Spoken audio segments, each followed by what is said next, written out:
తాకట్లో ఉన్న మీ బంగారాన్ని విడిపించి ఆ రోజు ఆన్లైన్ రేటుకి కొంటాం. Sharma gold company. నమస్కారం, వెల్కమ్ టు సుమన్ టీవీ. నేను గీతాంజలి. ప్రస్తుతం మనతో పాటు ప్రముఖ ఆధ్యాత్మికవేత్త, భారతీయ శంకరపీఠం వ్యవస్థాపకులు, బ్రహ్మశ్రీ అన్నవరపు తిరుపతిమూర్తి అవధాని గురువు గారు ఉన్నారు. వారితో మాట్లాడదాం. గురుగారు నమస్కారం అండి. ఓం శ్రీ మహాగణాధిపతయే నమః. గురుగారు, మే 18వ తారీఖు చాలా విశేషం అని విన్నాను. ఈ వైశాఖ మాసంలో అసలు ఏమిటి ప్రత్యేకత? ఆ రోజున విధిగా ఆచరించవలసింది, చేయవలసినవంటూ ఏమన్నా ఉన్నాయా? తప్పకుండా. సూర్యారిష్టేతు సంప్రాప్తే సూర్యపూజాంచకారయేతు సూర్యధ్యానం ప్రవక్ష్యామి ఆత్మపీడోపశాంతయే. ఆత్మ అంటే ఆత్మ అనేటువంటిది తనుస్థానం. నువ్వు ఆత్మ అనగానే భూతాలు, ప్రేతాలు, పిశాచాలు కావండి. ఆత్మ అంటే తనుస్థానం, అంటే మనోధైర్యం.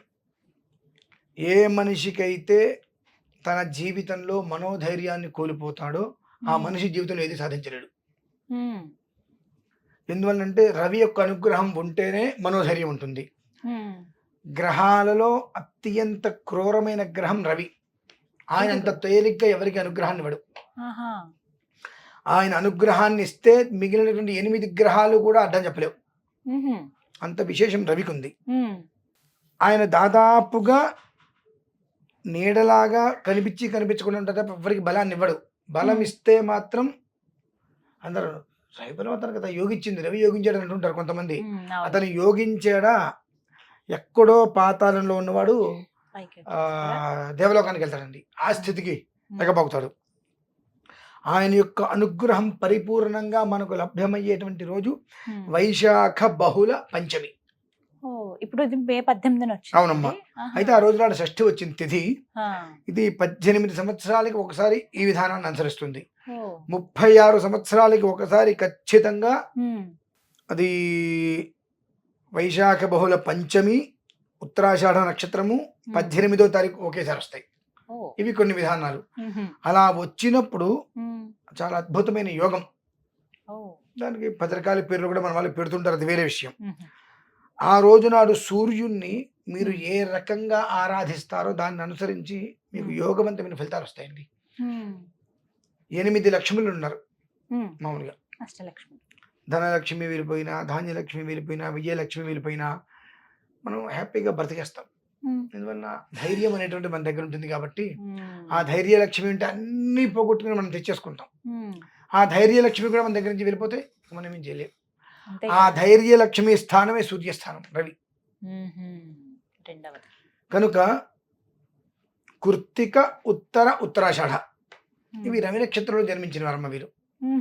కాబట్టి ఈ రవి నక్షత్రంలో జన్మించిన వారు మాత్రమే కాకుండా 27 అభిజిత్తుతో కలిపి 28 నక్షత్రాలలో జన్మించిన వారు ప్రతి ఒక్కరూ కూడా ఆ రోజుని మనస, వాచ, కర్మణ త్రికరణ శుద్ధిగా సూర్య నమస్కారాలు, రవిగ్రహానికి నక్షత్రంతో కూడుకుని శాంతి, 6 5 విప్రోత్తముల్ని పెట్టుకుంటే రవికి 6000 జప సంఖ్య, 600 తర్పణ, 60 హోమం చేస్తారు.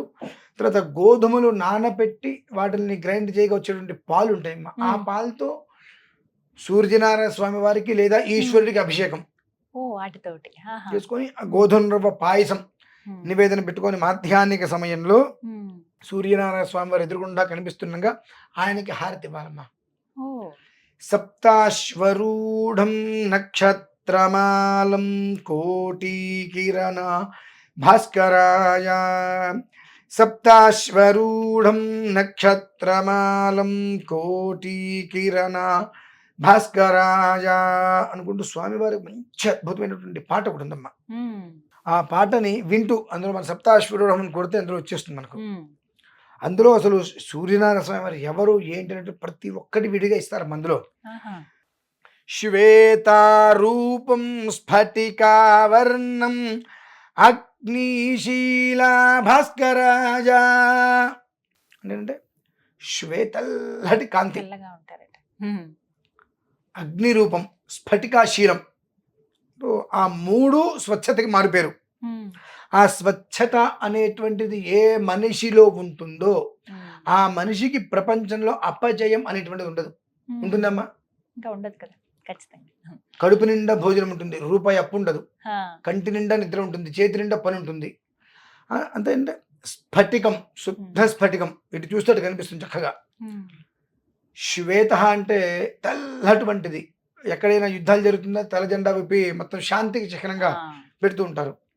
అగ్ని, ఆ అగ్ని అనేటువంటిది ఎంత నిస్వార్థము అని అంటే సంవత్సరం పాటు అగ్నిహోత్రం చేసిన వాడి చేయి కూడా కాలుస్తుంది అవసరమైతే, అంత ఉమ్, నిస్వార్థం అగ్ని.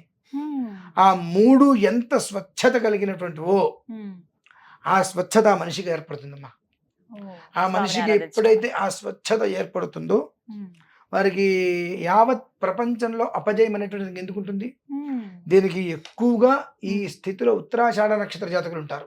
ఉమ్, స్వార్థంగా ఉన్నప్పటికీ కూడా ఉమ్, వారి వలన ఒకళ్ళకి హాని అనేటువంటిది లేకుండా ఉమ్, ఎదుటి మనిషికి ఉపకారం చేస్తూ వారి పని వారి చేసుకుంటూ ఎదుటి మనిషి నాకు సహకారం చెయ్యి అని అడిగే తత్వం కూడా చాలా తక్కువ ఉమ్, ఉత్తరాషాఢ నక్షత్రం. ఉమ్, వారందరితోటి స్నేహంగా ఉంటారు. రెండు, వారికి ఎవరైనా నచ్చకపోతే అవసరం లేదు మొహం మీద చెప్పేస్తారు. అంతే.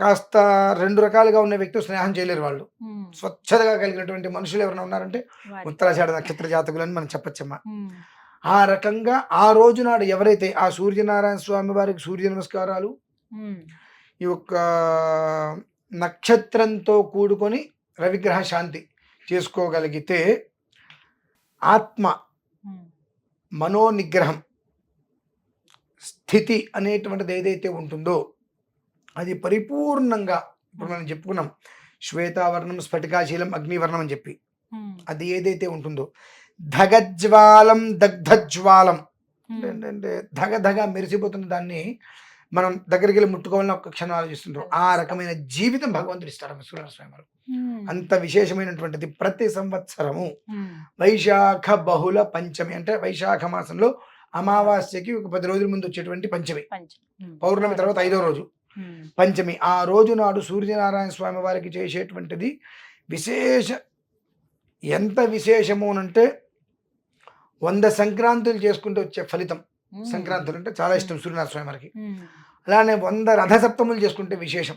ఉమ్, మాఘమాసం అంటే సూర్యనారాయణ స్వామికి చాలా ప్రీతి. ఉమ్, అటువంటి 100 మాఘాలు చూసి ఆరాధన చేస్తే ఎంత ఫలితం వస్తుందో, ఉమ్, వైశాఖ బహుళ పంచమి ఆ Hmm. ఒక్క రోజు నాడు ఆ విధానాన్ని అనుసరిస్తే అంతకి 10 రెట్లు ఫలితం అమ్మా. ఉమ్, విశేషమైన ప్రవేదనం. ఆరాధన కాబట్టి చేసి, ప్రతి ఒక్కరూ ఉమ్, తన ఇంట్లోనూ ఉమ్, దేవాలయంలోనూ ఉమ్, ఏ తీర్థక్షేత్రమైనా, ఇప్పుడు పుష్కరాలు అక్కడైనా ఎక్కడైనా సరే ఆ సూర్యనారాయణ స్వామి వారిని ఆ రోజు నాడు ఉమ్, నువ్వు ఏ రకమైనటువంటి మనసా వాచ కర్మణ త్రికరణ శుద్ధిగా భక్తి శ్రద్ధలతో నువ్వు ఆ స్వామివారిని ఆరాధించావో అదే విధానాన్ని అనుసరించి నీ జీవితం మొత్తానికి కూడా ఆయన తోడుగా నిలబడతాడమ్మా. ఓ, జీవితంలో చీకటి అనేటువంటి పదం లేక- కనము వినము. ఉమ్, ఖచ్చితమమ్మా. మంచి విశేషమైన రోజు అయితే. ఉమ్, చాలా చక్కగా వివరించారు గురుగారు. ధన్యవాదాలండి.